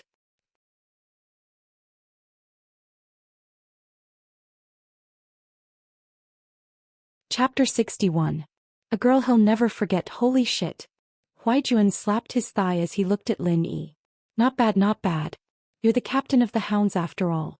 The army invited the most famous Eastern medicine specialist in the country, Elder Qin Xueji, to see me after I got injured. He said the same thing after looking at me. Qin Xueji? Lin Yi felt like he'd heard the name before, but couldn't remember where he'd heard it from. Yeah, he was the one who said I wouldn't live past 6 months. Huaijuan said with a smile. He told me not to treat it if I wanted to die slower. Maybe I'd live a couple more days with painkillers. What kind of bullshit is that? Lin Yi couldn't help but frown. I'll go back and think about it. I'll come up with a plan as soon as I can, but I can write you a prescription first. It'll be better than Western painkillers, and the side effects won't be as bad. With that, Lin Yi walked over to Huaijuan's desk and grabbed a pen and paper. He quickly wrote down a prescription and handed it to Huaijuan. You'd better get this prescription yourself and don't let anyone else know about it. Also, I don't want anyone else to know about my past, so don't bring it up again. It really works? Eagle, you've given me such a big surprise. Huaijuan said as he took the prescription from Lin Yi's hands. He stared blankly at the dense list of Eastern medicine names on it. It couldn't have been written randomly. Most people wouldn't even be able to write down the names of the Eastern medicine. I told you don't call me Eagle. Lin Yi corrected. Right, Lin Yi. Huaijuan nodded as he put the prescription away carefully. It was a prescription from his former captain and comrade, and Huaijuan trusted it unconditionally. He'd die if he didn't take it, and who knew how long he'd be able to live for. You're really a god, no wonder Xiaoning is so tiny. Hearing this name, the smile on Lin Yi's face suddenly froze. After a long time he raised his head and said, She still remembers me? She asked about you the last time I saw her. Huaijuan said with a nod. Perhaps I'm just casually asking. Lin Yi bitterly smiled. The two of them were people from two different worlds and it was impossible for them to be intertwined. Even if they were to be intertwined, they were destined to be separated. There was no such thing as equality between people. Lin Yi understood this very well. At least for now, Lin Yi didn't have the ability to give her a future. Are you trying to shirk your responsibility? Huaijuan's expression was agitated as he glared at Lin Yi. Huaijuan's weird reaction surprised Lin Yi, but Lin Yi seemed to understand something in an instant.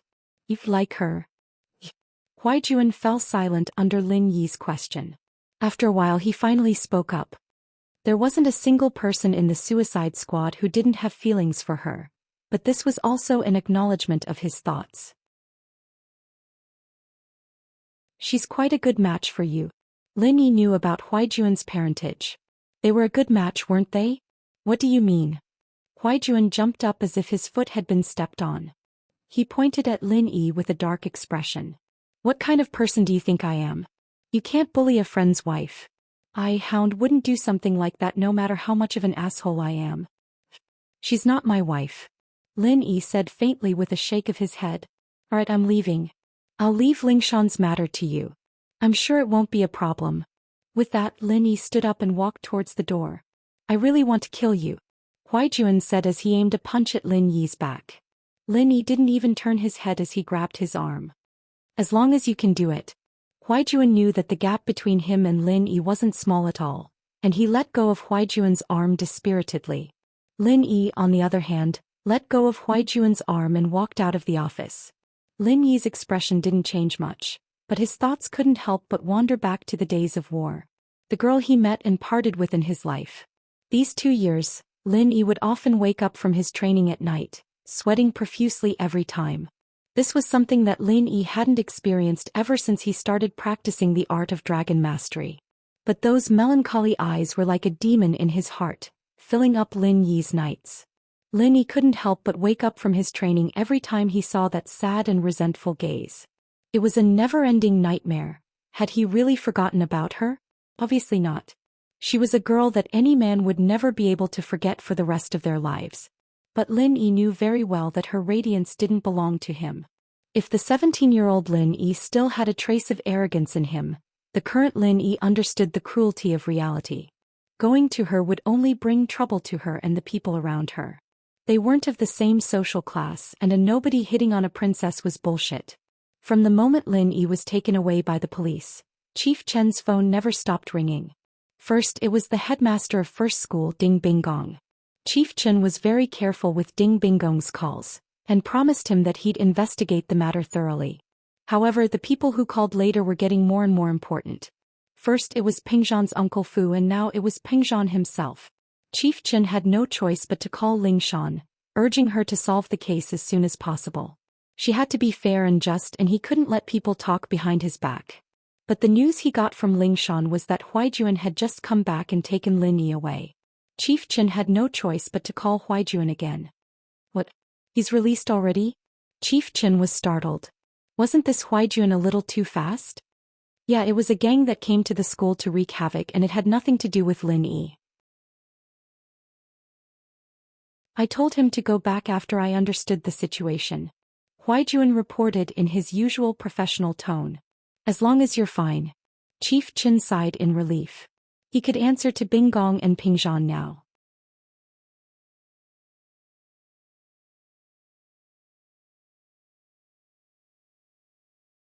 Faubert isn't an outsider, but he's driving.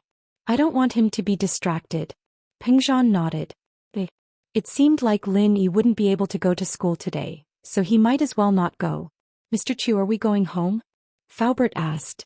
Yes, let's go home to the villa by the bay. Pingzhan ordered. The villa by the bay was Pingzhan's private villa, but he was always busy with business and didn't go home often. Most of the time the villa was empty. Meng Yao, on the other hand, lived in Pingzhan's villas in the city for the convenience of going to school. The villas were built by Pingzhan Industries, and Meng Yao of course lived here because Yushu lived here as well. The two had been best friends since elementary school, and their relationship couldn't get any tighter than that. Pingzhan's villa, on the other hand, was built in the suburbs, taking up a large piece of empty land. It was surrounded by green grass and flowers, and there was a road in the middle that led to the main building of the villa. Of course, this was private property and outsiders weren't allowed to enter. Upon entering the door, Faubert shone a laser card on the door and the door opened slowly. Lin Yi glanced at the brand of the door opener. It should be the most advanced rolling code opening system in the world. Even if the card was lent to someone else, it wouldn't be able to be duplicated. The code between the door opening system and the card was unique, and the MCU in the card calculated the code and fed it back to the door opening system. But it wasn't unbreakable. Of course, Lin Yi didn't mention it because this was considered very safe for civilians. But if yesterday's incident wasn't investigated properly, then Lin Yi would have to do some security upgrades to Ming Yao's villa. He couldn't guarantee that he'd be by Ming Yao's side 24 hours a day. The car stopped in front of the villa and Faubert got out. He opened the door for Pingzhan and Lin Yi, and returned to the car after Lin Yi and Pingzhan got out. Faubert isn't coming in with us? Lin Yi heard from Pingzhan that Faubert wasn't an outsider, so he asked. He's going to park the car in the garage and he'll be back soon. Pingzhan could tell what Lin Yi was thinking and he patted Lin Yi's shoulder with a smile. Li Fu has been with me for more than 10 years. If there's anything urgent when I'm not around, you can just tell Faubert. Lin Yi nodded. Faubert must be a very trustworthy person if Pingzhan said so. The decorations in the villa couldn't be considered luxurious, but it wasn't the kind of luxurious ones. Instead, it leaned towards elegance and classicalness. It could be seen that Pingzhan was a person with good taste, different from the average nouveau riche. Sit anywhere, don't be shy, treat this like your own home. Pingzhan personally found a pair of slippers for Lin Yi and placed it in front of Lin Yi. This action, on the other hand, made Lin Yi feel a little flattered. But the more he thought about it, the more he felt that Pingzhan was being too close to him. It didn't seem like he was treating a subordinate like this, but more like he was treating his own family. Thank you, Uncle Chu. Lin Yi didn't act too pretentiously. He put on the slippers after thanking Pingzhan.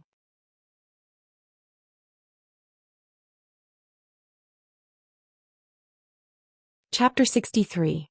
The mastermind, alright, let's talk in the study. Pingzhan gestured with his hand as he led Lin Yi to the second floor. The study was at the end of the second floor, perhaps because they didn't want to be disturbed, but there wasn't even a housekeeper in this spacious villa. What difference did it make? Perhaps this villa had once been bustling and glorious, but now it was completely deserted. This was what Lin Yi noticed when he went upstairs. The villa was very clean, but there were signs of wear and tear on the handrails. This meant that someone had lived in this villa for a long time, unlike now where Pingzhan rarely came back once a week. But Lin Yi naturally wouldn't ask about this. This was Pingzhan's family business and it had nothing to do with Lin Yi.